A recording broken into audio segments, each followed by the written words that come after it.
Good afternoon, everyone, and welcome to the March 27th special meeting of council. The city of Parksville recognizes the people of the Coast Salish nations and their traditional territory upon which we gather with gratitude.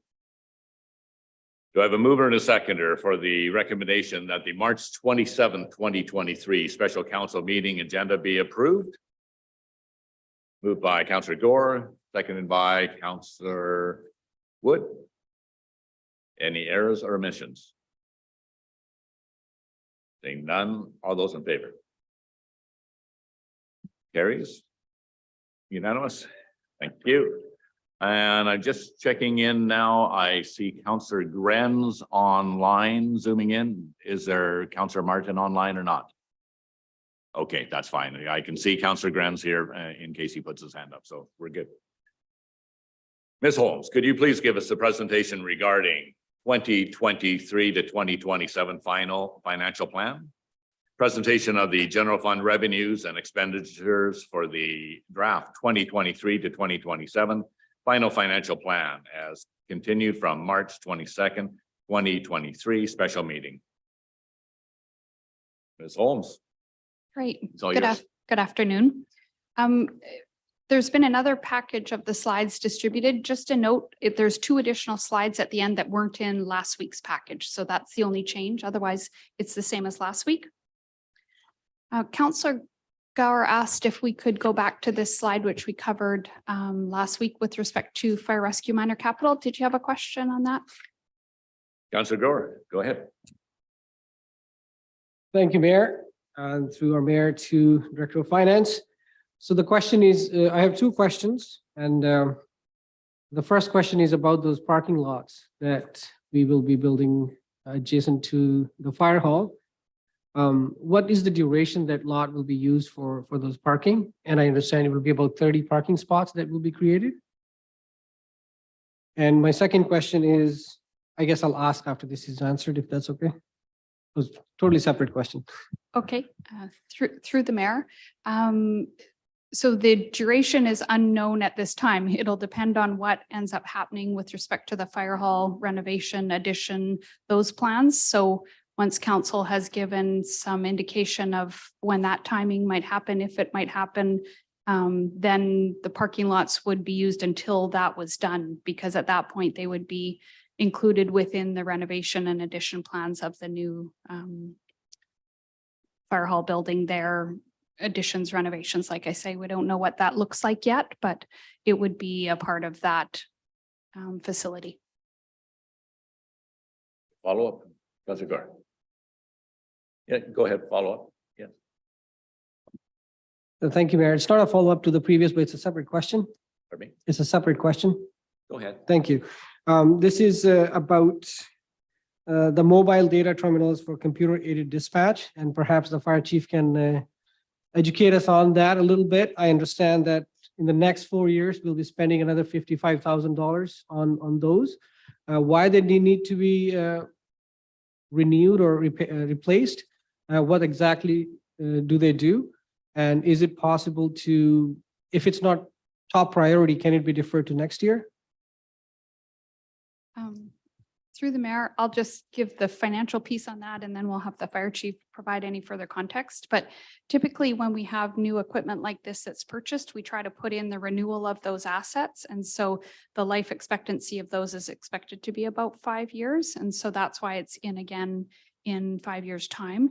The reason it's not as high as this is there's some mounting structure that's being paid this first round, but won't be required again the second round. But I'll let the fire chief comment on other pieces of that and whether or not it could be deferred. Yeah, the mobile data terminals are up for replacement. So they're all, most of them are over 5 years old or at 5 years at this point. And we are changing the brand, which requires a different mount for them. We're going with a brand that is recommended by our dispatch center. What they do is they provide us live dispatch information, mapping, the run card for the call, information, a way to communicate without communicating over open air with our dispatch center if we need to for confidential information.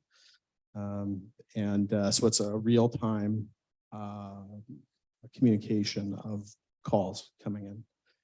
That helps us. We're getting busier and busier and busier, and so the information's right there in the fire truck when we need it.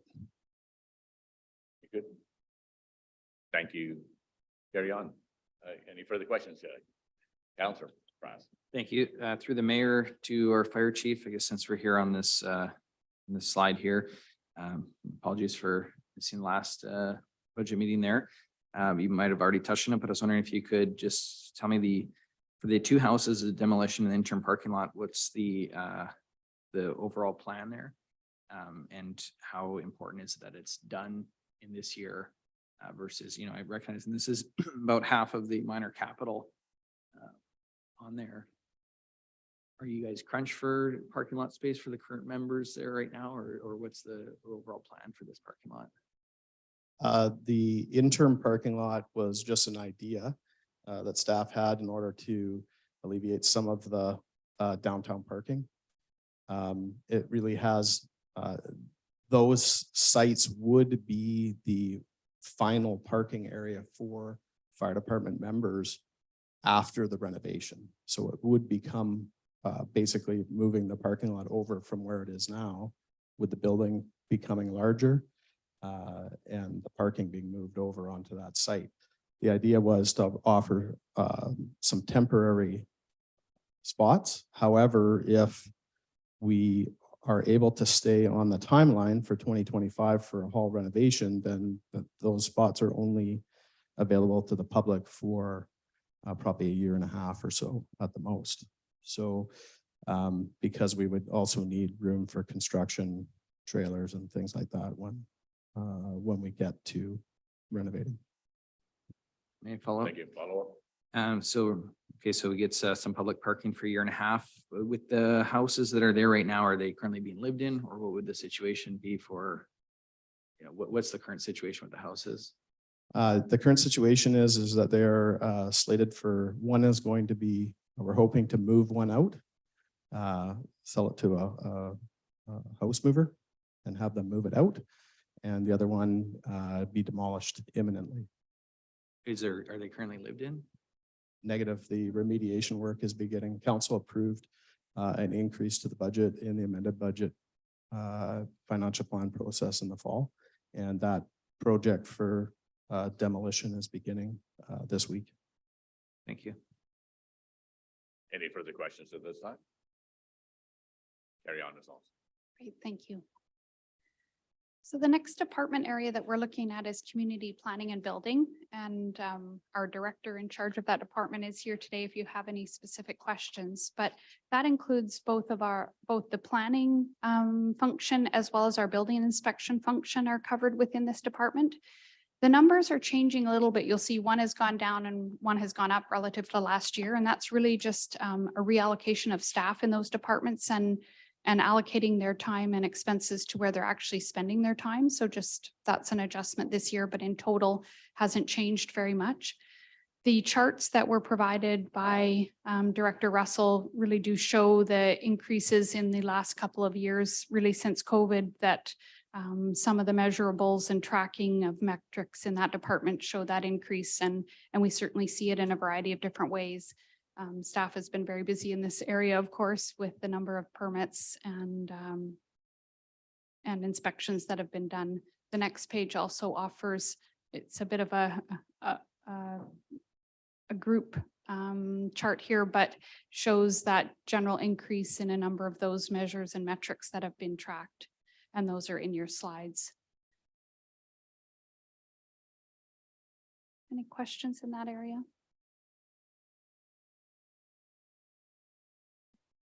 The next department to look at is engineering. And engineering is another department that provides services to other areas of the city as well as directly to residents. But the operating expenses would be for staff and internal charges of the department. Minor capital includes a number of master plans, as have been before you before, but including the transportation, water, sewer, and storm sewer master plans. So those are all within minor capital. And operations also leads the infrastructure renewal projects. So the capital that's shown there is typically our infrastructure renewal that you'll see in the capital plan.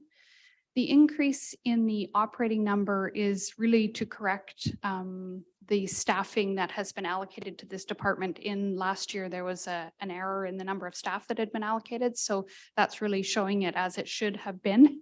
And so that's not really a year over year increase. It's really just a correction of last year's budget to get the number of engineer techs in that department correct as it had been. That was just an error last year. Our Director of Engineering is here if you have any specific questions on that. Yes, Councillor Grenz. Thank you, Mr. Mayor, through to our finance. Question regarding the, will we see a corresponding decrease then in a different department for the increase we see on the engineering? Through the mayor to Councillor Grenz, we won't because the staff were just not in the plan. And so we're putting them back in. They were vacant positions, but should have still been in our staffing level. So no, they're not, they weren't in error put in another department. They just weren't included. Okay, thank you. Thank you. Any other questions? With respect to engineering minor capital, this slide just summarizes those master plans that I already mentioned, as well as there's being a video assessment being done for storm drainage as well as sanitary sewers, which engineering is leading, and that's a recurring project annually for 10 years, as well as the Industrial Way Brownfield Phase 2 assessment is within engineering's lead. And so that's what's included in their minor capital. Yes, Ms. Holmes, I wonder through the Director of Engineering, they right up front, the minor capital is talking about the pavement condition assessment. I was wondering if we could speak in general terms of what is actually happening right now. We have a news release sent out anyway, so that the pavement is being evaluated. If we could just have a quick description of what that program looks like, and that since it's underway right now, I think it'd be beneficial for the public to understand what's going on. Yes, thanks, Mr. Mayor, for the opportunity to answer. What the pavement condition assessment is, I guess I'm trying to describe it in simple terms. It's evaluating the surface of the asphalt, the rideability, number of potholes, number of cracks. There's a van that will arrive in town shortly, and it's has a bunch of high-tech gear on it, and it actually drives each street in town, and then they take that information and put it into a report and make recommendations as to what types of maintenance activity should happen and when. Thank you so much for that. Up until now, I think we've just been relying on our residents advising us where the potholes are, which they're not shy about doing. So maybe this will give us a total assessment now. So that's great. I appreciate the modern effort at evaluating all of our streets. Thank you for that. Yes, Councillor Beal. I did read the news release, but I don't recall if it was indicated how long it will take for this specialized equipment to conduct the whole assessment. Thanks for you, Mr. Mayor. It'll take a couple weeks to drive all the streets, but it'll take a few months then to evaluate the data back in office. Thank you. Councillor Gore. Thank you, Mayor. Again, to our Director of Engineering. So would it also be advising on certain roads or sidewalks where sidewalks are missing? These are potentially you should be looking at in terms of accessibility part, that these needs to be addressed. Thank you. Through you, Mr. Mayor. It won't advise what sidewalks are currently missing. We do have an inventory of all sidewalks in town, and we know where they are and where they aren't. It is picking up an inventory of line painting and street signs that we currently don't have, but it won't be addressing accessibility. Thank you. Okay, one further comment I'll just make with respect to the pavement condition assessment is then that will inform the asset management plans for roads and those types of things, as well as there is a budget in the capital plan with respect to pavement overlays. So there'll be recommendations made with respect to, do we replace the road completely, or can an overlay or some maintenance extend the life of it? So our asset management planning will use that. That'll be really critical data that'll feed into those plans. And then next year's capital plan will provide a lot more information on where the focus will be on road maintenance and paving. That's great. Thank you. And Councillor Fraz. Thank you. Through our mayor, what's our current pavement condition assessment like? Like how much information do we have? Is this going to fill in gaps or do we have nothing at all and we're needing a complete picture painted for where our roads are at? I think I'll defer that to the Okay. Director of Engineering. Thank you through you, Mr. Mayor. My understanding is we don't currently have a real pavement condition estimate. There may have been something put together by staff a number of years ago, but it wasn't done in a scientific manner. So this will indeed be our first full-on pavement condition assessment. So setting a baseline. Do we have a priority list already in place of some, roads that are in dire need right now that are being worked on? Or are we looking for areas to organize that list? Thank you through you, Mr. Mayor. We don't have to look far to find roads that need doing. There's probably more than we have funds for. There is a list that engineering and operations do use that identify roads that are slated for some sort of rehabilitation. It will get reordered with this study. This year, though, when it comes to asphalt rehabilitation, we are looking at overlaying a portion of Hearst. And we're also under our infrastructure renewal program doing Moss Avenue. Yeah, I see the cruiser on Moss Avenue right now, so that's already underway. So had delayed before, but here we go. Yeah, that's good. Thank you. Councillor Wood. Thank you, Mayor. Under engineering, I believe we mentioned a water master plan, but I don't see it under the engineering minor capital on this slide. Is that in there somewhere? Right, through the mayor. Thank you. It will be in the water fund. So I just wanted to comment that engineering leads those various things, but it'll be in the separate fund. Yeah. Thank you. Carry on. Okay. So our next area is operations, which encompasses the majority of our city staff, as well as a number of different functional areas, including parks and trails, facilities, fleet, and the fleet does not include the fire department, but all other fleet vehicles, roads, drainage or storm sewer, as well as our water and sewer utility operations, which of course include ERWS and AWS. The utilities will be covered on another day because they're in a different fund, but we'll cover off those functional areas, which total of nearly $5 million in expenditures between those different functional areas.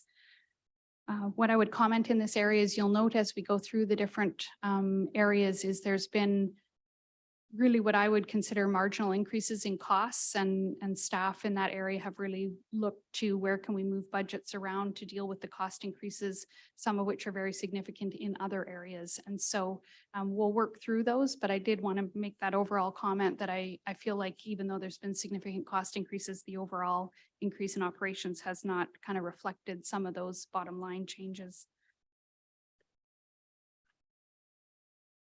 So first, we can't actually see that because of Councillor Grunz, but it says 2022 request for service, and you'll note a very significant increase over the last number of years.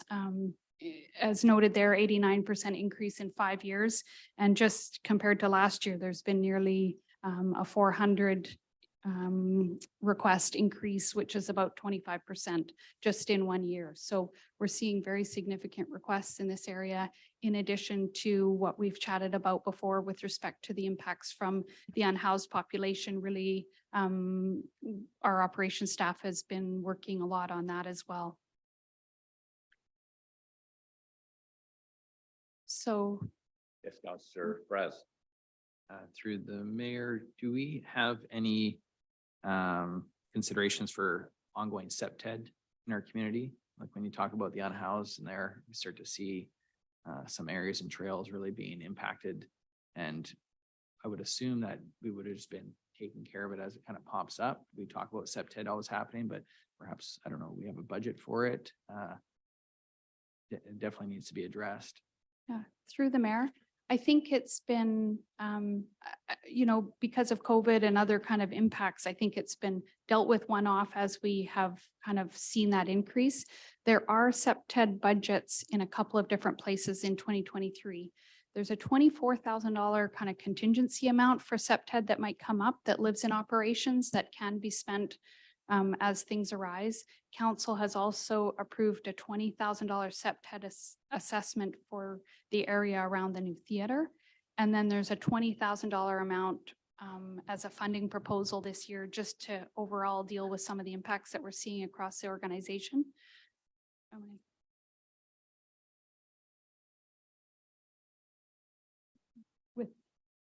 Yeah, with the 24,000, is that what you're saying, Kiva? Yeah, I think that we had earmarked Memorial and Community Park with that $24,000 amount. But I think also bringing that 20,000 forward to council, just knowing that there's impacts more than what we're kind of seeing out of those budget amounts. Councillor Fraz, follow up. Recognizing, okay, so you're saying that 24,000 planning to use for Memorial for SEPTED, is that an assessment or is that for then, do you guys already have a plan in place? I'm trying to compare how, you know, for the theater, you're saying $20,000 just for the assessment, so it's not for doing any works. How is it for Memorial? And also, and then carrying on with that too, from my perspective, the Jensen Avenue Greenway Trail is getting deteriorating like week by week, even to where this morning it was, you know, definitely needs a lot of attention. So how much money would it take to do certain areas? And If I may, through the mayor. Yes, So through the chair. the 20,000 this year was initially for the community park, but council agreed to extend it to Memorial as well, and that is for the assessment. So we'll have an expert in that area provide a report. It will then require most likely more funds to implement. So we have made some changes already based on what we know. For example, securing some of the electrical outlets that were intended for food trucks or for festival type use. We found they were being unauthorized. They were being used for unauthorized things. So those have been secured. We expect there to be things around lighting and perhaps other design items. We're seeing a lot of vandalism on the seating areas of certain things. So we might have to change the surfaces or change the materials that are used. So we are expecting to see additional costs to implement the recommendations. Some of them we will be able to do with our own staff, and others we might need someone else to design something or install something. Every year we've had some money in operations for this. So council might recall that we experienced a lot of issues at City Hall maybe 3 or 4 years ago, and we took this back area here by the cenotaph. We dealt with some seating removal. We put some SEPTED design underneath the stairs where there was a lot of issues. And then that was actually when we had the recommendations about the security guard. So we aren't sure exactly what those recommendations from the expert will be, but what we hope or intend to do is basically identify key priority areas each year that we would do a SEPTED review or assessment, and complaints are probably a large part of how we would determine that. So I would agree that certainly Jensen is one of our higher areas right now. The community park and Memorial were quite high for complaints and concerns just in our last quarter. So that's how those rose to the surface, I would say, on priorities. But I think this is probably the reality is we're probably going to need to do something every year and just move around to those areas that become problematic as the year goes on. Councillor Fraz, follow up. you, when I hear about like $20,000 to do assessments and needing kind of ongoing assessments each year and for each different area, I'm wondering how much money is it going to take for the actionable items? You know, what can we anticipate? And if we've been using SEPTED tactics around, we know what some of those items are, some of the actual items. Can we not just, you know, we don't always need an assessment, in my opinion. I think we know what we can do in some cases. Can we not just take that assessment money then and put it to the actual items instead, just to start tackling it? If I may, through the mayor, certainly when we have ideas, we would apply those. Like I mentioned, the electrical outlets, we didn't need an assessment to tell us that that was the issue. Our bylaw officers were able to see that. Certain areas have different things that you can do, different strategies. So if those are applicable in the same situation, we would certainly be able to do that without getting someone else to tell us. But I think at this point, There was some specific items. It was actually a council initiative to address the stage. That's a new facility. So I think, we did certainly, try to design it in such a way that those things would be reduced, but having an expert kind of give us advice on certain ways to secure something that can be applied in other situations. So, we don't have to reinvent the wheel. But certain things I would suggest, perhaps it's kind of the type of thing. So like trails, we probably would only have to do one trail to understand all of the new ideas that you could apply to a trail. Or outdoor buildings, we could probably apply a lot of the findings to the washrooms in Springwood as well, for example. We do have some specific issues down in the park around the tennis courts that I think we could apply to the tennis courts up at Springwood. So I think there will be some synergies. We won't need to get studies all the time, but we will certainly need our staff or some kind of an assessment of the issues. And then an implementation plan, there would probably be themes like lighting, security, in terms of like hard security. So securing things like locking things up and making sure that gates are closed and that sort of thing. And then perhaps patrolling, which is another thing that we've added over the years. And then things like trespass inhibiting shrubs or maintaining shrubs around the building so that they don't create avenues for septed or for folks to hide in or that type of thing. So we have been doing a lot of that we know to do. And I think councils in the past are aware of things we've done in parks to limb up trees and create more trails so that you have that sort of public like eyes on the street idea. But I think this is not something that we're necessarily trained in. We're learning as we go. And I think we have talked to council about the change in our parks staff expectations, like they're trained in very different things. And so we're certainly learning what we can do differently to maintain and reduce the risk of our assets being impacted by that sort of activity. And yeah, and further to Councillor Fraser's line of questioning here, it's very valid because as I understand it, we have already in operations in our budget to take care of emerging issues as they come up, rather urgent issues. I think what Councillor Fraser is hoping for is maybe some immediate study of the Jensen Greenway that has turned into a rather urgent issue, is if there's anything further that we could apply from existing operating funds that could maybe staff just have a look at that situation to see if they can at least mitigate the current situation that's going on there right now. And I think that's probably, it would be a good start. I understand the need for the studies for the other identified areas. But I think that like a study, as I recall from Jensen Greenway, there was already a study done previous in design, and after it was finished, we did some mitigation for septet. But there may be further mitigation that is needed at this time that has now identified itself, which I think from the looks of it would be a relatively easy fix and not have to wait for another study. Yeah, so if I may, through yourself to council. So our staff have been monitoring that situation. We have ongoing patrols at different times of the day, every day with our officers, bylaw officers.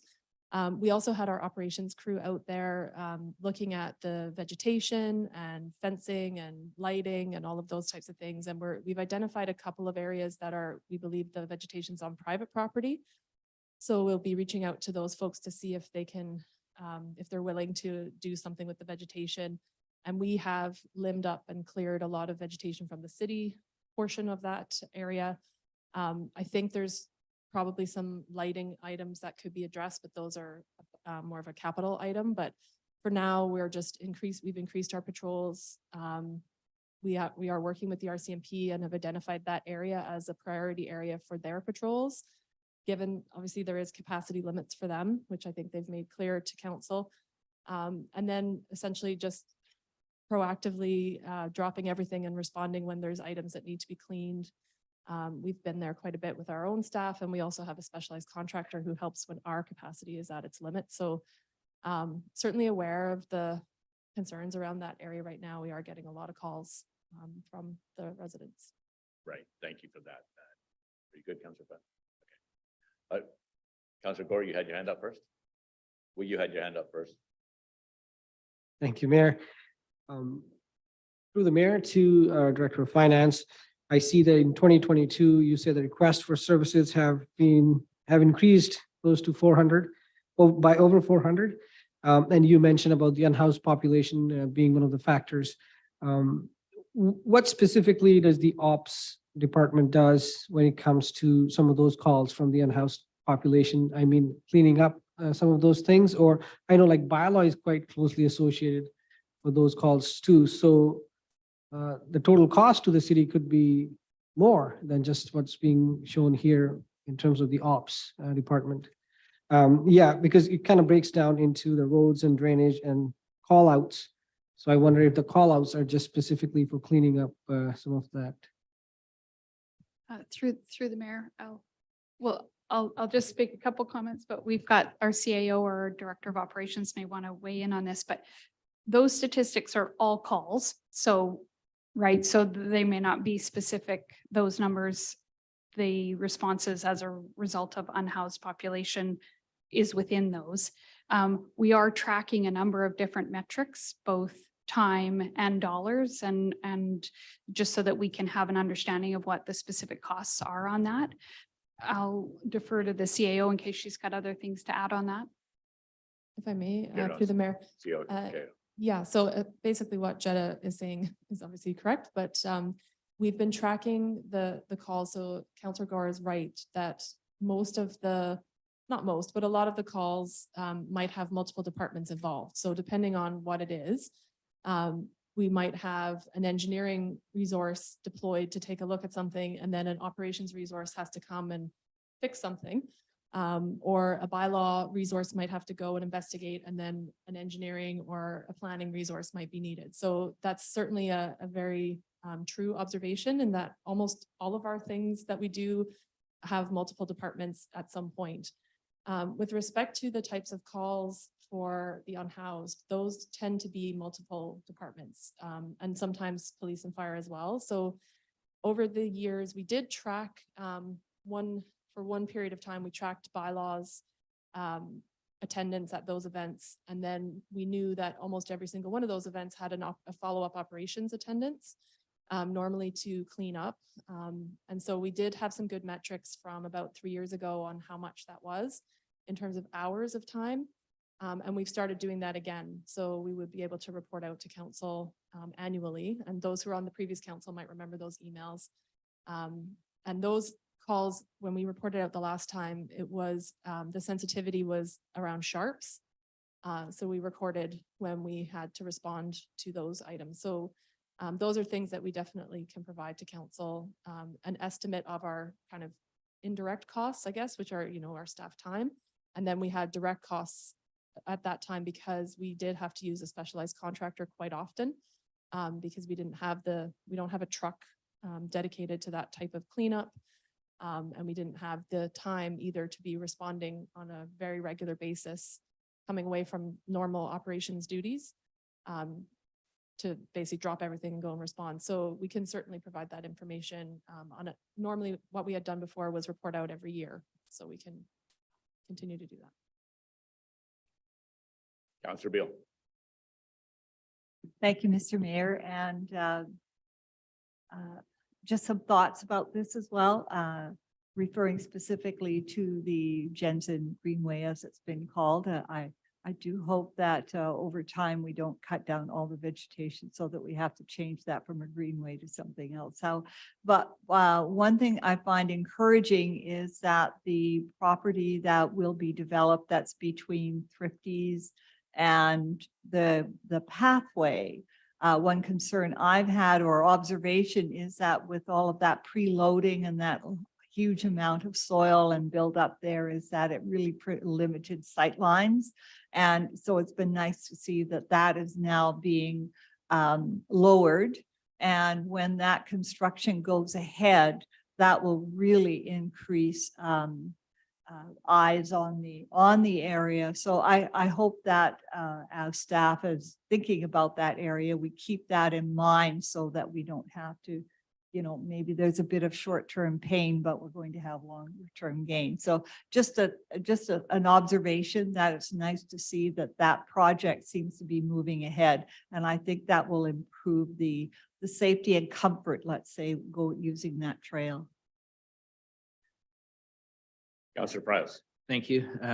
Just want to bring up the comment to council too, since we're on that topic, because when you talk about the safety and comfort, it definitely is becoming a safety issue. Witness that these, I think it's sweet that everyone just calls them unhoused, but it's a much bigger issue than just being unhoused. I've seen them myself carrying clubs and hunting knives on the trails there and around the neighborhoods. So it's not just a level of comfort, it is serious concern. It's been within my neighborhood, in my yards, in my neighbors' yards and so on. And thankful that nobody has gone out to confront them during those times, because like I say, these hunting knives are not just tools for, they're with a purpose that they're carrying them around. And I think it's often expecting a confrontation to ensue. So this is why I think it's gotten to a point where it's very vital that we take it seriously. We saw in Nanaimo, when people did confront them, there's been some serious injuries taking place out of that. So I think we need to address it as if that's what's taking place in our neighborhood now, because it's definitely here. And this is just a few blocks away from us. So. Everybody good? Carry on. Thank you. Okay, thank you.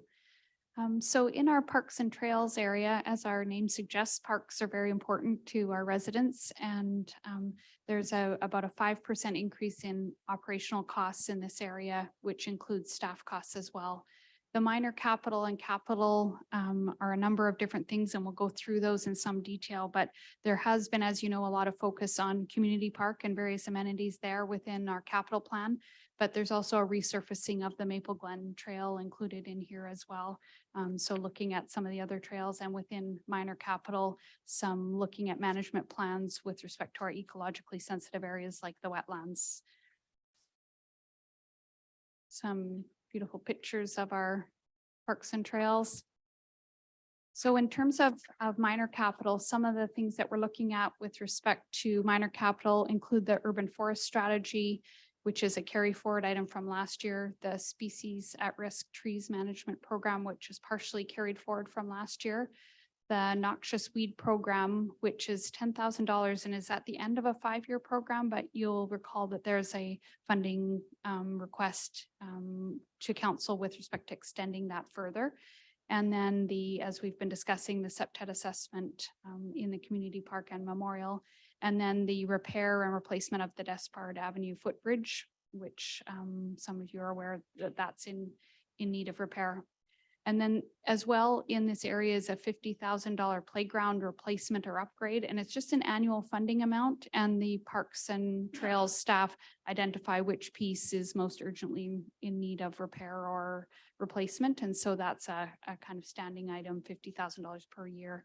You'll note in this year, there's a $50,000 carry forward because last year's allocation didn't actually get delivered till February. So we have that as 100,000 in this year, with 50,000 of it being funded by carry forward. So again, just a net 50,000. Councillor Gore. Thank you, Mayor. Through you to perhaps our Director of Operations. There's a 15% increase of trails. So is this including the wetlands or where this extension is? And since we're talking about the trails, I will also make a comment what I'm hearing from the people about walking on the wetlands and the loose gravel that's been put on the surface. It's really difficult for people to walk. And is there any plans of perhaps replacing that with something that's more conducive to walking and walking their pets? I know I have walked on this a couple of times myself, and I find it really difficult with that big loose gravel on the trails. If I may, through the mayor. Yes, carry on. Yeah. So the wetlands trails is approximately 500 meters, was brand new trails. And I think in that previous slide, it was resurfacing construction. So it's new, it's resurfacing old and repairing existing trails as well. The wetlands we put on hold until we got our report back from our QEP.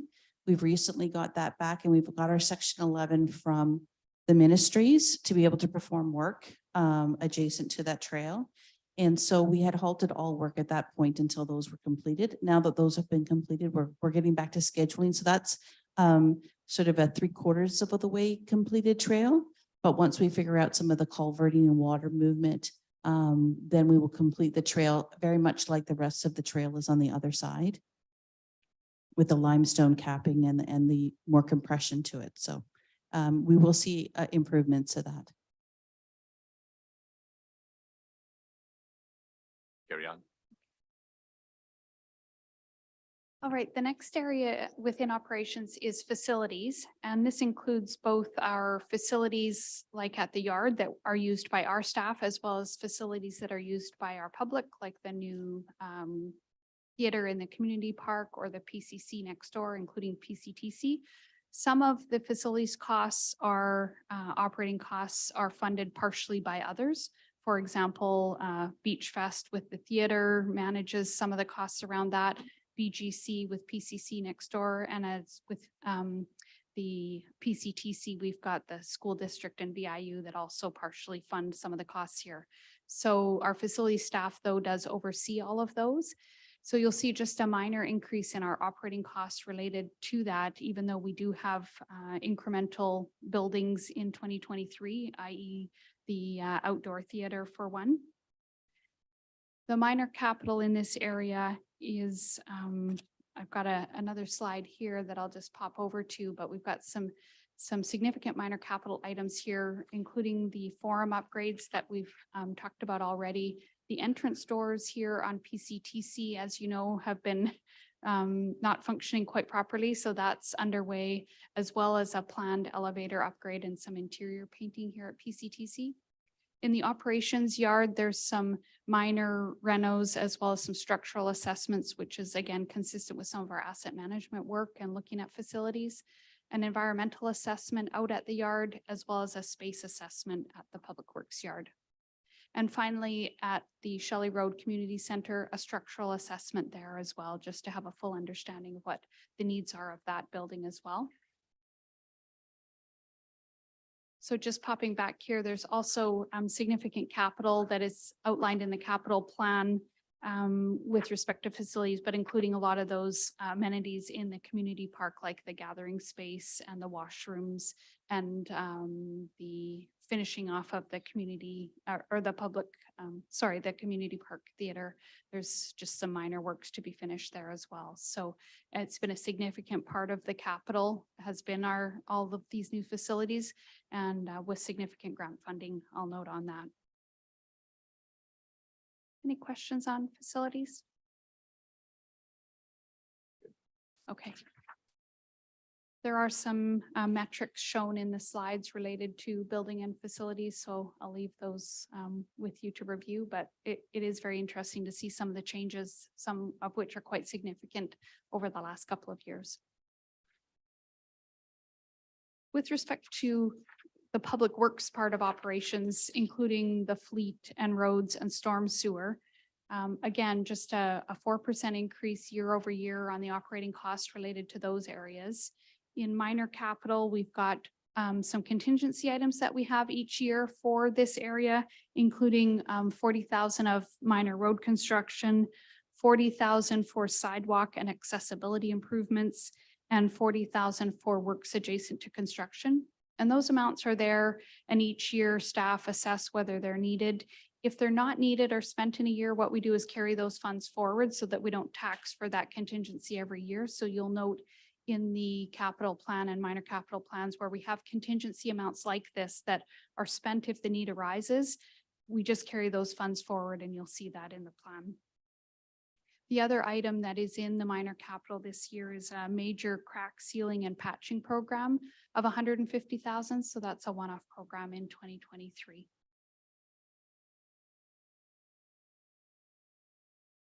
That's a picture of our new truck there on the left-hand side that arrived earlier this year, and some of the work being done during the snow this year.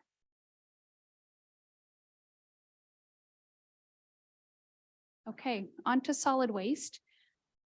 Solid waste is provided by contract by the RDN, but we do all of the invoicing and follow-up for residents that call and kind of field the calls related to that. The fees associated with solid waste are set by RDN bylaw. And then the amounts that are actually paid by our residents are subject to an early payment discount if they like. And then the actual amount that we pay to the RDN has a discount on it because of our processing the invoicing and such. So the net revenue that's shown there really is meant to be the contribution towards the work that our finance staff and others do in this area. And so the RDN sets the price, but we do get a discount on that. I'll note that in this area, we have about a 7% increase in the fees that are being charged by the RDN, but there is an increase in service level in that, and that they're going to be the curbside yard organics can be put in the green bin now. And so we've had a lot of positive feedback from residents on that change, so that people don't have to take it out to a transfer station or something like that. Councillor Price. This is just a comment to council through the mayor. I just wanted to say, I think it's great that we can now include that yard organics in there. When it came through at the RDN in the previous term, there was a lot of people in our community that were asking for it, and it was very close board decision. I think it was a mistake at the time that it didn't go through.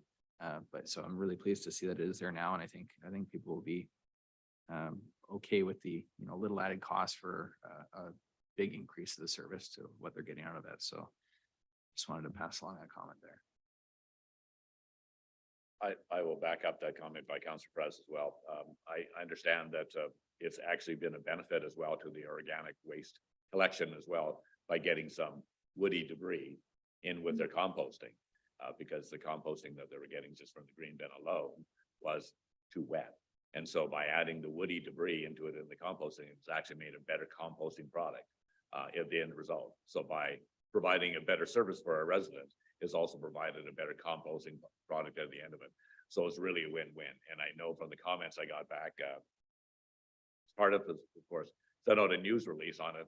And I got a lot of good emails right after that saying that it's just a great idea. And I noticed that the community is utilizing it very much so, whereas a lot of those green composting bins were maybe a third filled and so forth. And now they're being filled up with the trimmings, and if everybody just does a little bit at a time, it doesn't overfill. So it's really a great program. And I'm pleased that at the RDN level that they did. And then IMA was kind of the experimental program and it took off. And so, I was very pleased that they expanded to our area. So yeah, once again, a great program. So another increase of service that turned out to be a benefit in other ways. Great. Just FYI, we have about 5,200 solid waste accounts that we bill for twice a year. Just to give you some idea of the magnitude of that. With your agenda package was the details of the capital plan and the minor capital plan, but I've just summarized here in the different functional areas as well as the funding sources of the capital projects this year. Nearly $7.7 million in capital projects this year. And you'll see in the funding about 2.4 of that is funded by carry forward reserve. So those are projects that didn't quite get completed last year and we're carrying that funding forward. Nearly 900,000 being funded by grants. And we've had significant grants, especially for the community park projects, funding a lot of the capital down there, as well as our general capital reserve related to the funding envelope that was approved by council last year. So funding the infrastructure through the capital reserve, as well as about 1.7 million coming out of gas tax related to capital projects this year. Just go through and highlight some of the projects. In the community park, we've got about $2.6 million of capital this year, including the rubber surfacing at the playground, the incidental infrastructure that may arise adjacent to all of these projects, the multi-use court upgrades, gathering plaza, the accessibility and safety upgrades, and the washroom facility. So there's lots happening in the community park, but it's all really great stuff. And again, a lot of grant funding related to that.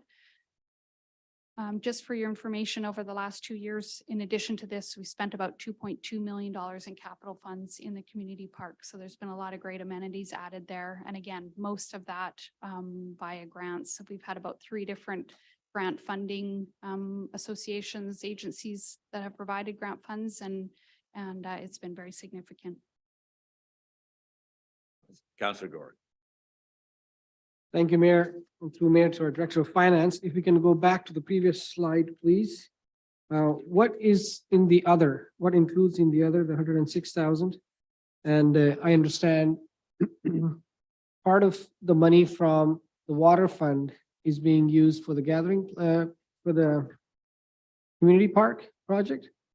I'm just curious, why was it not moved to the general fund and then moved towards this project? Through the mayor. Sure. So the first question, the 106,000 is the proceeds that we're expecting on the sale replacement of the 3 pickup trucks at the fire department. So that's what that is. So we're doing very well this year on pickup Great. trucks. So that's what that amount is. With respect to your question about the works adjacent contingency, what you'll see in the water fund is those amounts coming through the water fund, because what we would expect is that those contingency amounts might be spent on a water pipe if we're digging up the ground for the gathering plaza, for example, and we notice that there's a water pipe that needs to be replaced or fixed, then it would be funded out of that. So it's not actually coming through the general fund. The general fund contingency would be used for things that would typically be in the general fund. Similarly with sewer. Okay. Councillor Wood. Thank you, Mayor. Through yourself to the Director of Finance or possibly the Director of Operations. I believe we have a skate park resurfacing on the books for this year. How much is going towards that? I know that our 26 or 28-year-old skate park is in, I would love to see an entirely new skate park, because those are popping up all over the place, almost to the point of people are doing a little tour around the island with entirely new skate parks. But since we're resurfacing is already on the books, I just wanted to ask about that. Thank you. If I may. Yes. Councillor Valeta. Yes. Thank you.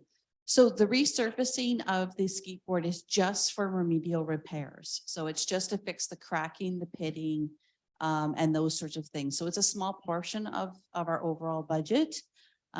Keeping in mind, once we have our facility assessments done, and I think that's scheduled for next year in the budget to do the assessments of all our facilities, then we'll know at that point.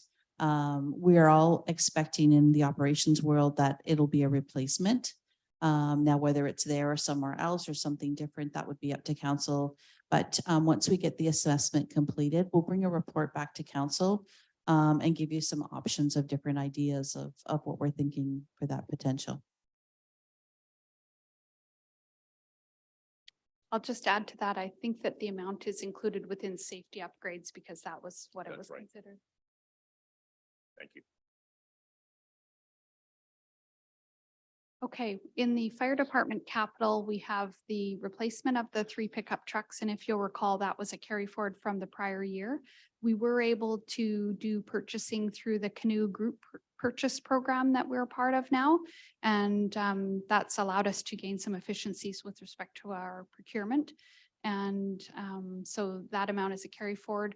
We've also got the fire hall addition renovation in the plan within the 5 years, but looking to possibly put $200,000 of design into 2023. And then 2 other significant items within the 5 years is a replacement of the tanker truck and tank for $600,000 in 2027, and a special ops support cube van for $200,000 in 2025. So that's the highlights of the fire department within the 5 years. With respect to infrastructure projects, 2023 really continues to be a year where we're working on a lot of those initiatives with respect to our asset management planning, which will inform our long-term infrastructure renewal as well as other capital plans. But in this year, we'll see the renewal of Moss Avenue. As you know, council earlier approved the award for that infrastructure project, as well as 250,000 of asphalt overlays. And then you'll see in the sewer fund, the completion of the Bagshaw Street sewer component of that project. That's all that's left on Bagshaw. So that's our engineering typically leads these infrastructure projects. So that's what's in the capital plan for this year. You'll note in the capital plan that we're using that funding envelope kind of methodology to put amounts into capital reserve at a set amount and then pull amounts out as needed for these various projects that are identified as priorities. And so it provides for much smoother numbers in the financial plan and more sustainable funding on that front. So further on that, with respect to reserves that we've got coming in and going out, I've just summarized here the proposed transfers to reserves. and showing that it's 235,000 this year. That would be that half percentage of property taxes that would be going to the capital reserve, unallocated at this point, but would be in the capital reserve. 3.425 million would be the capital funding envelope related to the general fund. In water, you'll see 450,000, and in sewer 375 for the total of the $4 million that was approved by council last year. There's a $30,000 amount annually to a reserve for the PCTC for things like roof replacements and other structural significant capital renewal. And then there's 635,000 that goes, we receive the gas tax funds and we put them straight into reserve until council allocates them to projects. So you'll see that as a transfer to reserves as well.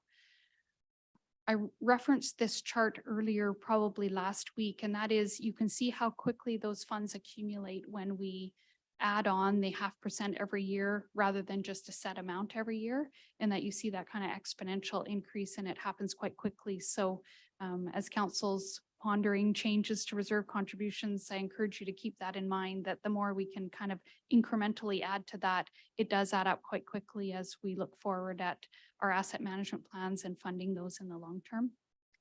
Transfers coming back from reserves then to finance various parts of the financial plan.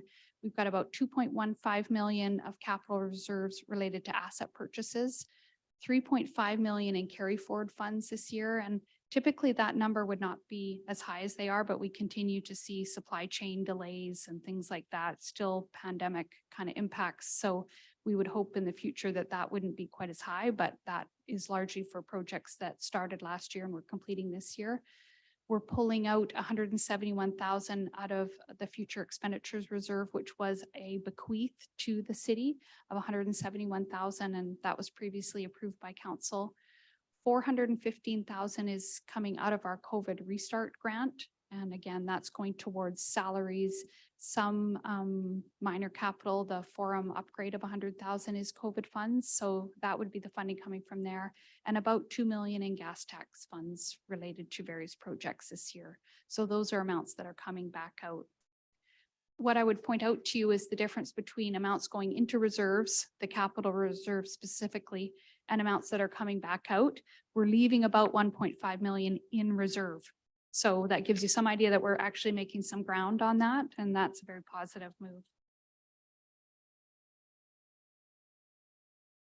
Okay, the one thing I wanted to go through, and we do have some more information on our Growing Communities Fund, the 4.789 million, and really wanted to provide you with some additional information on this, really to start a conversation around this as to where council might like to put these funds, because we will need to add them in some capacity to our financial plan.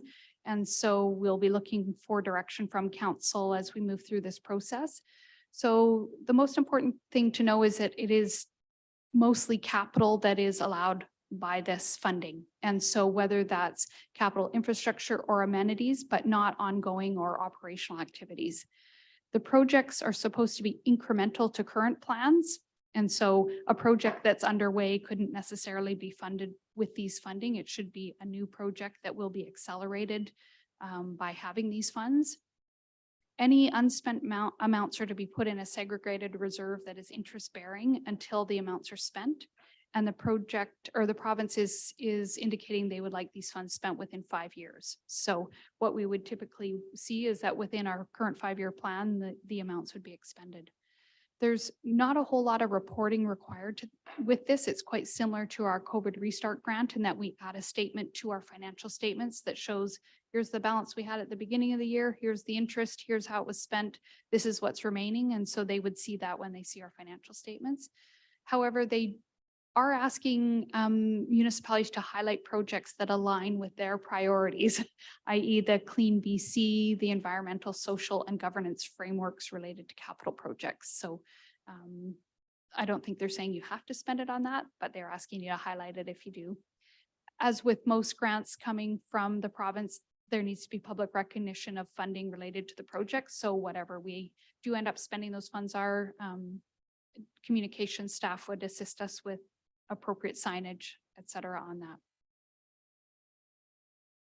Councillor Gore.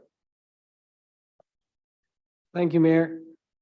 So Does the staff know how this was calculated when this amount was given out to the BC Growing Communities Fund? When this was allocated, let's say to Parksville at 4.78 and Qualicum got 3.3 million. I did a little bit of math in my head. I know per capita it makes sense, but when it says growing communities, I thought it was how much we grew as per the last census. Parksville definitely grew way more than Qualicum did. So I was hoping to see a bigger number for us as compared to the Qualicum, and I love Parksville more, so I want us to have more money, of course. But if does the staff know how the math was done on this? Yeah, through the mayor. My understanding is that all municipalities got a base level of $500,000. And then there was an allocation based on your actual population. And then there was another calculation on population growth over a certain time. And then there was an allocation per capita based on the growth. So there was really three parts to it. And so that would explain, it's not just a straight per capita, but there was the three parts based on different municipalities. So that made sure that even the smallest municipalities got some amount of allocation, and it wasn't just based on the per capita to start with. Thank you. Just 1 second, if I can just add, there is actually the formula.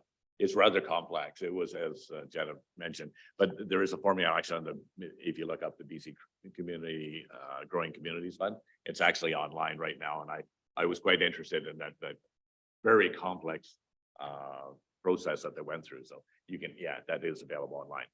Anyway, Councilor Gore, carry on. Thank you, Mayor. I know there's a lot of talk about the Oceanside Community Track and possibly using these funds towards that track getting built. I have also tried to dig up some of the numbers that Parksville has already put towards the track. And if I'm not mistaken, we are close to $301,000 that we've put in. 250,000 towards like Parksville itself and 51,000 portion of the RDN that went towards the track. I would like this track to be built. And if the mayor thinks that this is a good time, we can perhaps discuss this money is being used towards that. I think and thank you for the question, Councilor Gore. What we wanted to do is we want to have a more fulsome discussion with all of council at maybe perhaps a committee of the whole meeting and so forth, where we can understand what direction it is going through. I understand your sentiments on ongoing projects that are still fundraising for it, but we have to have that with all the information ahead of us, which in the case of the track, they've just recently sent us more financial figures that we are analyzing as well. So we will definitely be having a conversation, and but we just need to have all the information ahead of us so that all of us can weigh in fulsomely on it. But it is coming. I know we have 5 years to spend it in, but we don't have to spend it in 5 minutes. So we have to study this very carefully for the maximum benefit for our community. Thank you for that. Councilor Grens? No, okay. What I Okay. would suggest on this further to your comments is that council could just give direction to have the money reflected as revenue and put it into reserve in this plan, like so that you're not feeling rushed to make a decision on this within the next 3 weeks. And then any decisions that were made by council going forward, it's not impacting property taxes. It could be reflected in an amended financial plan if council decided 3 months down the road that those amounts would be allocated elsewhere. So that is the requirement, that any unspent amounts are put in reserve. So again, that's completely at your discretion. And yeah, that would be my recommendation. If there aren't things that you know right now at this point, we would just reflect it as such in the financial plan. Thank you. And just one other question for myself. Is the money been transferred into our account yet? It was on Thursday. Yes, thank Yes, you. and it's already transferred into investment. Well, you've already got it. Yeah. Good job. Thank you on that, Councilor Beal. Thank you, Mr. Mayor. And yes, I was also thinking kind of a follow-up to Councilor Gore's comments that we still haven't quite completed our strategic planning sessions, and I think it would be wise to do that and also look look even larger. I certainly want to see the track built as well, but just to have that larger perspective on what things we might want to be spending this on based on community need. So would this be the right time to move our Director of Finance's recommendation? Do we need to do that here, or could we do that here? I think that would be a good time, you know, so we don't leave it to some other time that we should have done it and maybe run out of time. So I think that's a good suggestion that would that be appropriate at this time as well? To exactly like put it aside anyways to place it in reserve. Yeah, we could certainly do that at this point, and you'll have a couple more drafts of the financial plan before the bylaw is adopted. So if there was a change, it's a very easy change because it doesn't impact the calculation of property taxes. So yes, now would be a good time. And then the next draft could reflect that, because this current draft, I didn't include it in here at all, just Right. because I didn't want the other numbers to be lost kind of in the magnitude of that. So yes, now would be an appropriate time. The next draft could show that, and any further changes, we can reflect those later as well. Thank you for that. Do I hear a motion? Yes, I'd like to move that. And I'd also just like to add that I really appreciated hearing that, you know, at a later date, then we can make some amendments, we can draw on that and so on. Right. So I'd like to move that as recommended by our Director of Finance. Thank you, Councillor Beal, and that is seconded by Councillor Wood. Any discussion? You first pick if you want to go. Councillor Wood, second if you have any comments. So everything's self-explanatory. I don't see Councillor Grens. I'll call the question. All those in favor? That carries unanimous. Thank you. Thank you. Just for your information and further reflection is, I've just highlighted on this slide the different areas in which there are eligible expenditures for this funding, including all sorts of things that are also covered by gas tax. So there's similar kinds of infrastructure and amenities. One thing I will note in the kind of operating non-capital area is if there was a feasibility study related to any of the capital areas, that could be funded by this, including to some extent capacity for staff within our organization to study those types of things. But otherwise, it's strictly capital in all of those different areas. So I know there's lots of work to be done on this, and so I'll just leave that with you for now. And like I say, we can make amendments on that going forward. Councillor Beal. Thank you, Mr. Mayor, and through to our Director of Finance. And could it also include purchase of land for something specific that fits with under their criteria? Yes, it can. Thank you. Okay, that's the end of this round of the general fund. I just wanted to make a couple comments just generally on this. We're just finished up our financial statement audit. And so there'll maybe some tweaks to some balances based on that, and allocations to reserves and interest allocations and things like that. So the next round will reflect our audited numbers as well. Our next meeting will be looking at water and sewer, and then we'll be looking at changes to utility rates for your consideration with the increase in property tax rates as well. I like for you to be able to look at that whole picture as it impacts our residents. And so we'll have that at our next meeting. As noted, what's not in here is that Growing Communities funding. Council's strategic plan, when that's ready to go, we haven't reflected anything of that in here at this point either. The spending proposals that came to you at the first meeting with respect to new levels of service, as well as some of the other requests that you've had, including say from Belina's prom committee and things like that. We'll need to have a meeting where we're going to work through those. And what I'll do is summarize them all onto one spreadsheet so that they're all in one place for you. And then just at a higher level is the recommendations that are going to be coming from all the asset management initiatives that are happening in the studies this year, is that's going to bring a lot of information back to council, which we haven't tried to guess at in here in terms of what that might look like in terms of impact to capital plans and ongoing expenditures related to that. So our valuations and condition assessments, including the pavement condition assessment, will provide information.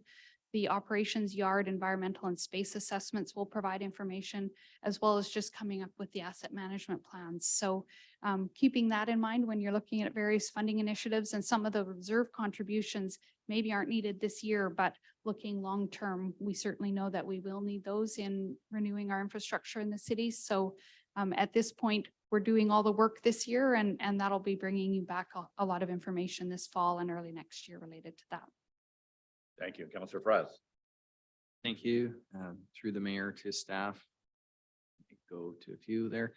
You mentioned it's again about that pavement condition assessment. What do you see as the useful lifespan of that assessment? How long will that information be valid for? You know, or does it need to be renewed every 2, 3, 4, 5 years? Mr. Bowman. Thank you, Mr. Mayor. Through you to Councillor Fraz. It wouldn't need to be updated any less than every 10 years. So it'll be valid for quite a ways. And even at then, we could evaluate its success over the previous 10 years. It might not even be worth it then, but it'll give us a baseline. I mean, just follow up, you mentioned earlier that you have a priority list already that you won't be able to work through for improvements to the roads just based on the funding. How long the list is that, do you figure, to go through?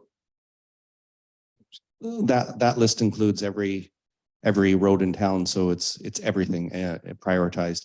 We do expect this new assessment to completely reprioritize the list, but more importantly, give us a funding amount to know whether or not the current, I think it's 500,000 we're budgeting for asphalt rehabilitation, is enough, because that's more important than what we actually get done per year. It's to either have the money and spend it, or budget for it and put in reserve to have a big year.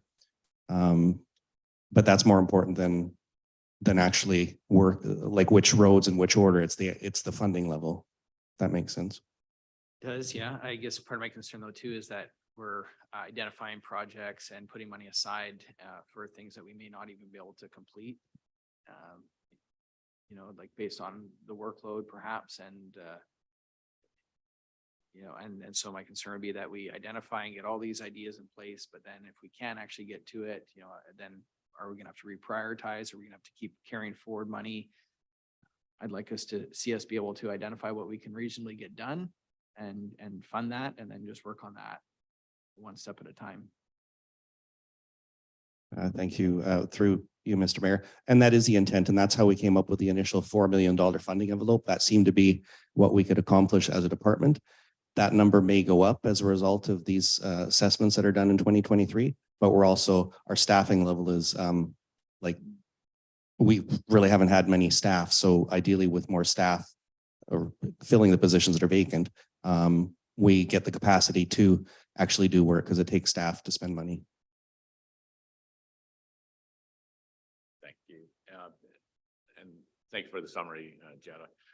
Just one comment I was going to make about the council strategic plan. We're summarizing for the public's interest. We're summarizing our strategic plan on this Friday, 10 a.m. I believe. Yeah, 10 a.m. anyways. And so we're having a summary, and so we'll be able to make better discussions about the budget needs anyways, as far as our strategic plan. So that will be coming to a meeting shortly after we get that plan in ink to us, and we approve it all. And so that's moving forward. So that's coming forth very quick, I can tell you as well. Is there any other questions at this time for that? Not at all. Is there anything further at all? No, that's the general fund. Next will be water and sewer. And any questions from the public? Yes, I was going to ask if there's any questions online or in correspondence that I have not noted, hasn't come in the last 59 minutes. Thank you for that, Ms. Weeks. Is there any comments from the public? Would you like to come forward, please, at this time? Yes. Mr. Longmire, if you could come up, maybe if you take the end microphone, that one does work. I believe that's correct, is it not, Mr. Wood or Councilor Wood? There you go.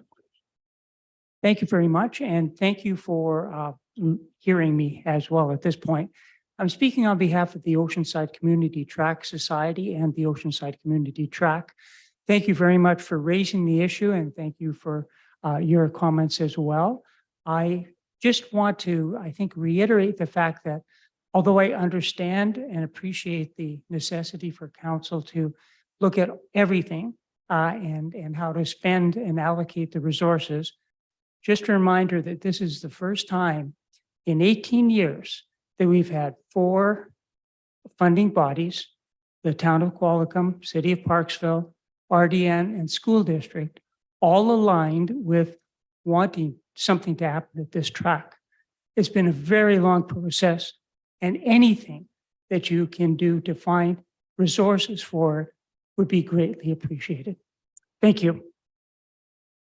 Thank you, Mr. Longmire, for your comments. And thank you for all your work that you've done on behalf of this track and your previous community support. It's greatly appreciated. Thank you. Councillor Beal. Thank you, Mr. Mayor. And we actually did receive a letter, or I received a letter from the Oceanside Community Arts Council, and embedded in that letter, although it was sideways, so it was a little hard to read. At least that's how it came through on mine. And I believe in there they were making a request regarding that line item. And I see that there are 2 individuals here from the Arts Council who could likely speak to that. I would suggest this would be the perfect time to step forth. You can either step into that microphone right there, sir, or this one where Mr. Longmire was, either one, or even. Yeah. Thank you. Thank you, Mr. Mayor. Councilor Beal. So my name is Peter Humphreys. I'm with the Oceanside Arts Council on the board there, and I'm also with the Gallery Committee and with the Artist Relations for Parksville. And with me is the president of the Oceanside Arts Council, Mr. Stu Clark. And we're really here to express, I think probably a need. It's always a need, isn't it, when you're asking for money? But to increase it, we have an annual grant disbursement right now of $5,000, and we would like to increase that to $10,000. And of course, it's always related to increase in some costs, but it's not necessarily operational costs. What it is that Parksville is becoming quite the hub in the province for the arts. An example is the cultural days, I guess it's called cultural days. And Parksville has been adopted as a spotlight city in BC this year, 2023, for cultural days. And next year will actually be the lead city for cultural days. And what that means, of course, is mostly it's volunteer work, of course, but it does mean a lot of sort of operational setting up for various cultural events. There's usually 5 of them. One that you might remember from last year was the Benchmark series. That's just part of what we have with the cultural days. Artists from local artists are asked in these events to volunteer to, and they're juried, they're selected, whatever, but it's become a provincial, I think, favorite of many cities to get involved in these cultural activities, and it involves a great number of people. The Oceanside Arts Council alone provides for the city of Parksville an increasing number of activities, events, organizations for seniors, for children with camps in the summer and spring break, for artists in the visual arts as well as the performing arts through the Macmillan Arts Center. We have now partnered with the Bayside Resort Center with gallery space there. And if you haven't been down there to see it, it really is, it's worth it. It's a beautiful setting for a gallery. We're engaging right now Tanamera with some of our art displays through, we had an Indigenous artist who was showing at the Macmillan Arts Center this winter, and some of his work has been accepted by Tanamera for view in their lobby. I think also this summer, The Macmillan Arts Center is going to be hosting the National Mosaics Conference, bringing mosaic artists from across Canada to Parksville to celebrate and share the history and methods of mosaics with exhibits, art talks, demos. We estimate the costs of hosting and producing this summer exhibit to be $5,000 alone. That would be the entire grant. So please note that we're requesting an increase in the annual count in order to keep up with an increased cost of our growing programs, as well as the fact that the Macmillan Art Center itself in that old school, it's a beautiful building, is certainly aging. And one of our goals is to establish a building maintenance committee to look at some of the areas that we know that we're going to be having to spend some money as well in repairs and updates. So for that, representing the Arts Council, I do hope that you would consider an increase in our annual grant to help us continue with the growing number of programs that we're offering throughout the city. Thank you. I've a couple of questions if I could, just Sure. to start. You may. Your current facility, 119, is it 119 Macmillan or the address? I'm sorry? Your current facility at the old schoolhouse is 119 or 119 Macmillan? It's on Macmillan. Yeah, yeah, That's right. so, That's right. Yeah. yeah, When I say yeah. it's often confused with the old schoolhouse up in Qualicum, but Yeah. we're not related. Yes, it is Yeah. a schoolhouse, but not that school. That's right. Yes, I'm with you there. What my question was, are you still in shared ownership with that property? It used to be at one time. Yes, we with are. the Yeah, with community living? Inclusion BC. Okay, that's right. So Yeah. that's still in place. That is still in place. So they help you with some of your capital renovations and so forth on that, or? Not sure where they actually help out with the school building itself. They have their own budget and they look after the buildings that they have on the same property. Right. Okay. Yeah, because I'm getting at the fact I understand it's almost a historic building. It's getting on in age too. I Right, remember right. doing renovations on that when I was volunteering. So it needs work. Your ask anyways for this year anyways is going from currently 5,000 to 10,000, if I hear you right. Correct. Right. And then BC Cultural Days is coming up. Last year, Councillor Fraz and I were on previous council, and if I recall correctly, there's a couple of fairly substantial grants that the city of Parksville was able to provide. The OCAC, anyways, one was, I think, COVID related. There was one, and then there was another considerable grant made, $25,000 anyways for the BC Cultural Days at that time. Right. So would you be looking for granting opportunities later on for that as well, or is there grant opportunities for like BC Cultural Days that you're pursuing with the various provincial organizations? I'll defer to Mr. Clark for that. Perhaps if he has some information there. Sure.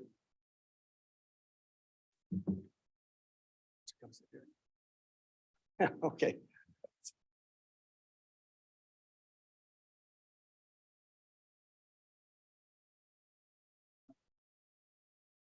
And councillors, yeah, that's a pretty direct question. I believe that if I could just give you a bit of background, previous councillor Marilyn Wilson was the liaison with the OCAC last year up until the election. And we were under the understanding from Councillor Wilson that our $5,000 operating grant was be increased to 10,000 in the current budget year, and that would be a coverall for us.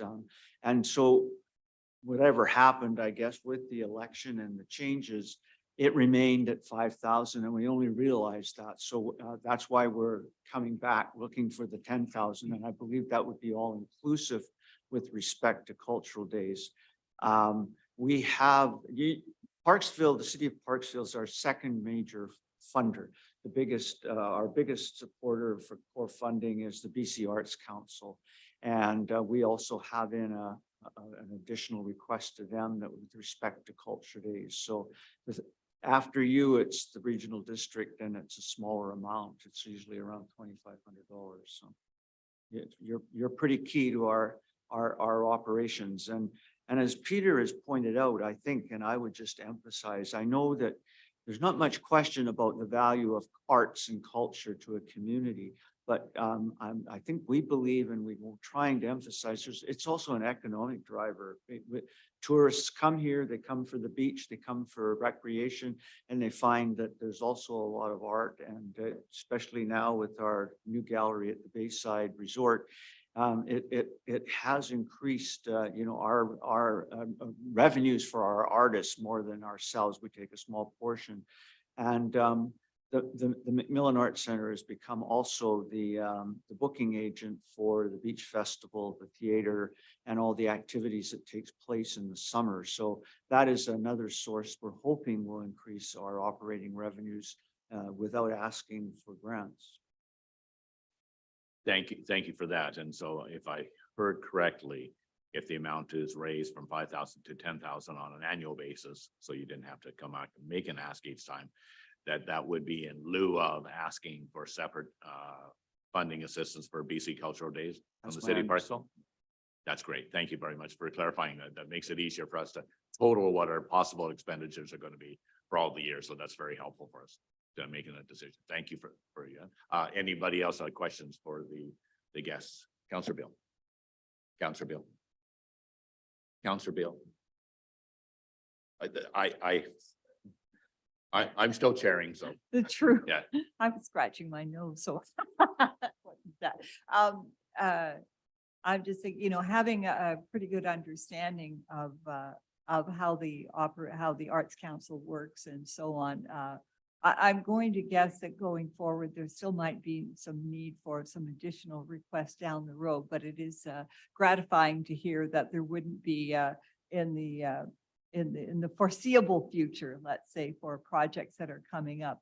I just want to add though as well, because Peter and Stuart have not really highlighted a couple of other programs that I want to mention really briefly, and that is the Seniors Art Program. And if you aren't aware of that or haven't seen that, it will just melt you. It will tug at your heartstrings. It is just the most fantastic program where they go into seniors residence, and also a separate one where, and by the way, to be a senior, you need to be 75 plus. So, it's an amazing program, and people come to the MAC, the Macmillan Arts Center, and have programs there, and it's completely free. Although there is obviously some funds that are needed for that to provide supplies and the like. The other thing that's quite incredible and fantastic is that they've just been approved to work on an art garden outside and surrounding the back of the Macmillan Arts Center, and we'll be working along with Inclusion Parksville and Growing Food, and also art. There will be an artistic element to that. So that's also pretty exciting going forward. I would like to move at this time that we do increase the grant. And if it's just for this year, depending on the wish of the council, I'd be fine with that, to allow for further information to come forward for the coming year, including financials and the like, so that it's not at the 11th hour, as it were. But if perhaps we could have information regarding a need for this ongoing increase of funds, if that came forward even in January or February earlier, it would really help everyone understand. And just going on with that, because this building is owned by the Arts Council and also Inclusion Parksville, but my understanding is that the Art Council is at present looking after it. That includes taxation. We don't know what their taxes are going to be this year. There's a cap on how much goes. That may go up. And again, those kinds of things are real costs. And we hear time and time again about significant cost increase. I understand that there's a recurring leak immediately over the front door, which has to be attended to. So there are a lot that goes with preserving and repairing an aging building like this. So again, I would like to move this increase for the coming year to $10,000. If I could request that your motion anyways, just until Councillor Gore has a chance to, Councillor Gore has a chance to talk to the presenters here. Councillor Gore. Same comment? Okay. So is there any further comment? Councillor Grenz. Thank you, Mr. Mayor. So thank you, first of all, to the folks here from the Community Arts Council for the additional background information, including interesting partnerships with resorts in the community. Great to see. I do want to have a question through to staff.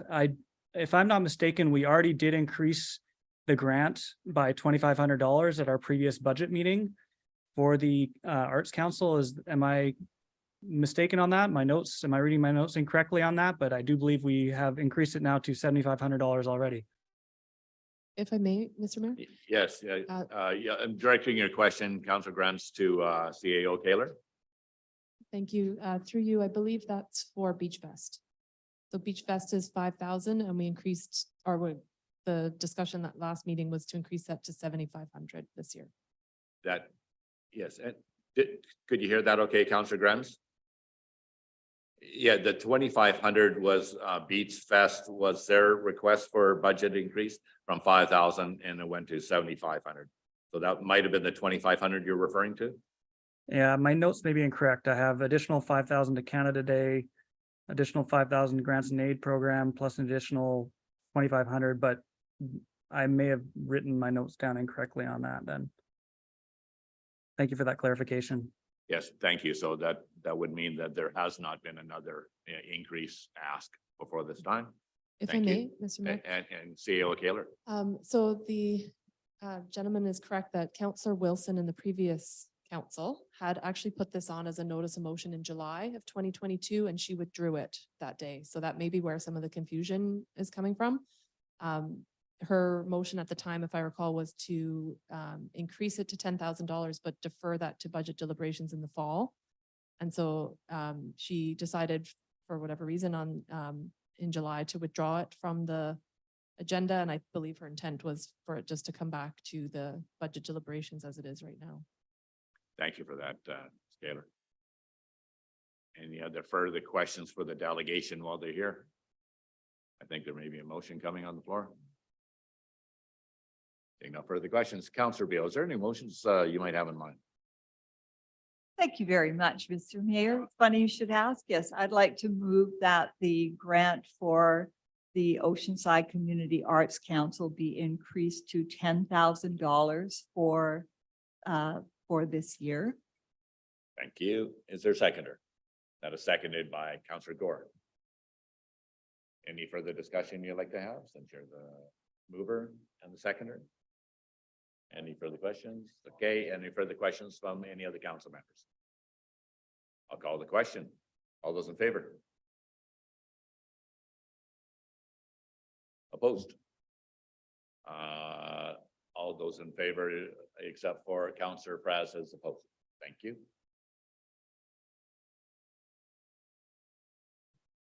Councillor Grens? Yes, Thank you. Councillor Grens. I may be able to make another motion.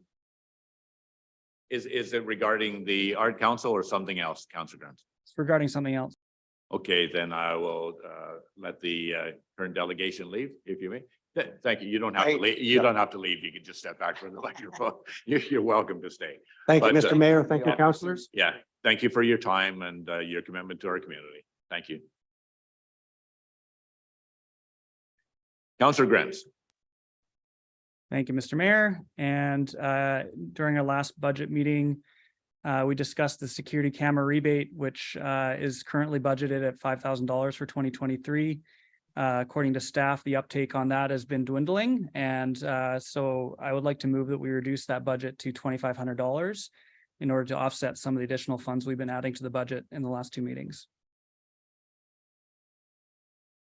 Do I have a seconder for the Councillor Grens' motion? Councillor Woods has seconded your motion. Councillor Grens, you can speak to it again, sir. Thank you. This has nothing to do with not being supporting of a security camera rebate. I am very much in support of this program. However, even at a reduced amount of $2,500, based on previous year's uptake, we would still have a significant amount of money left in that budget item. So for that reason, I'm just trying to find ways that we can reduce some of the line items on this upcoming budget that will allow us to offset some of the increases that have been voted through by council. Thank you. Councillor Wood, any further comment? My own comments, I think that's a reasonable request. I'll be supporting this motion. Thank you. Any further comments? Yes, Councillor Beal. Thank you very much, Mr. Mayor. And just to refresh my memory, the rebate is for how much per individual who does this? I believe it's $100. Yeah, it was. It's $100 per residence. Thank you. All those in favor of the motion on the floor? That is unanimous. Thank you. Any further notices or questions? Excuse me if I may. Was there any other public input? Do we want to do one more check of the crowd? Were there any others following Oh. the? Yes. Is there anybody in the crowd, all 11 of you?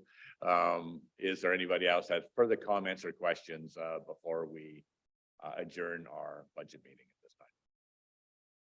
Seeing none? Thank you for reminding me, Ms. Jenna. Yes, okay. Public health, one take your Councillor. I'm just flipping page up, make sure I haven't forgotten it. Yes, Councillor Gore. Thank you, Mayor. As you might remember, in the last meeting, we increased the granting aid amounts by 5,000. So it was more of a question and perhaps a motion arising out of that question. I want to ask our CAO what our council contingency fund is at and how much is it being used in the last 5 years, the average? And if that 5,000 that was increased to GIA could be offset by decreasing it by the same from the council contingency fund. If I may, through the mayor, I did send an email to council on this recently, which I forgot my mouse today and the laptop isn't working, so I'll just resend that. But if council can recall, there's been various amounts in the contingency each year. And so the council contingency is established at 25,000 at the beginning of each year. Last year, there was an overage because council chose at the end of the year to use contingency funds for the Culture Days grant. Right. So that is 1 year where it was significantly higher. Thank you. So just to remind council, in 2018, the contingency spent was just over 17,800. In 2019, it was 21,700, give or take. 2020 was significantly lower from contingency. That was just 4,700. But there were significant other COVID-related grants that year. 2021 was 7,600. And in 2022, as mentioned, it was slightly over. It was 33,600, with 25,000 of that being roughly for the Culture Days. So council can choose whether to spend that money. It's a discretionary fund that's intended to deal with items that are unforeseen. So some of the examples, again, in that email, I'll resend this email because I know you probably get a lot. Some of the examples of things that were spent in the 5 years that I kind of looked through was at one point there was a grad event that Belinas asked for that was supported in 2018, and that was about $7,000. There was also money given to the Qualicum Beach Streamkeeper Society, about 2,500. The Parksville Community Center received some funds around 3,000 in 2018 for an event, I believe. The Parksville Lions Housing Society or traffic control costs are some examples of the things that have been used from that fund. And so when it is established, as I mentioned, at 25,000, and at the end of each year, it basically resets. So if council doesn't spend the money, it just goes back to 25,000 on January 1st again. If council goes over, then that year it's just recorded as the higher amount.